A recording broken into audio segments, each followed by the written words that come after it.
Okay. Yeah. The relatives came.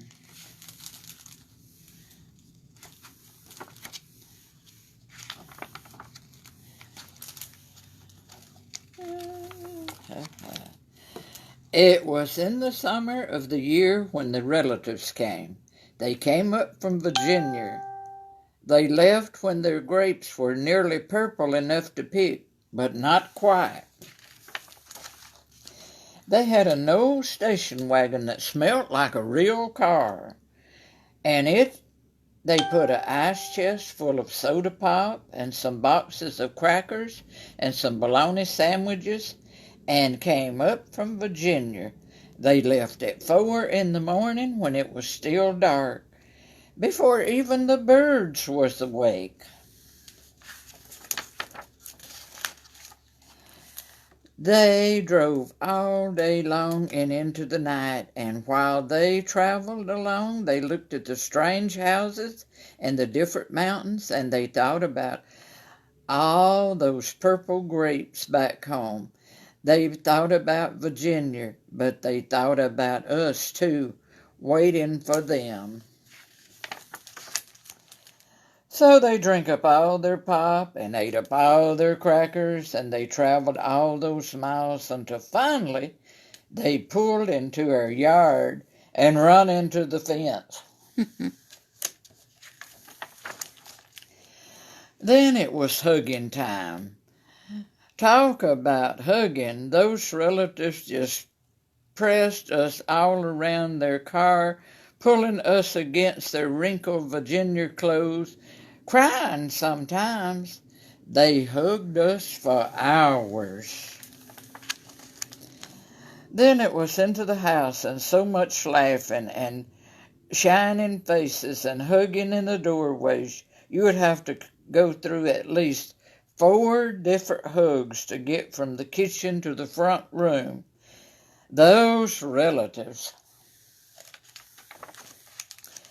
And finally, after a big supper, 2 or 3 times around until we all got a turn at the table, there was quiet talk, and we were in 2s and 3s throughout the house. The relatives weren't particular about beds, which was good since there weren't any extras, so a few squeezed in with us and the rest slept on the floor, some with their arms thrown around the closest person, or some with their arm around one person and a leg across another person. It was different going to sleep with all that new breathing in the house.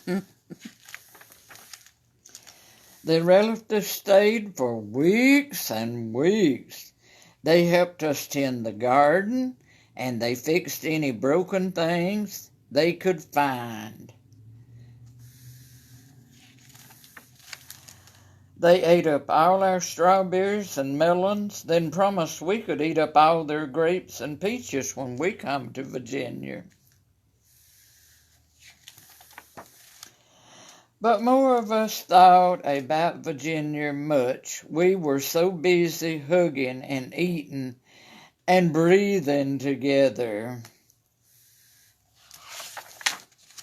Finally, after a long time, the relatives loaded up their ice chest and headed back to Virginia at 4 in the morning. We stood there in our pajamas and waved them off in the dark. Then we crawled back into our beds that felt too big and too quiet, and we fell asleep.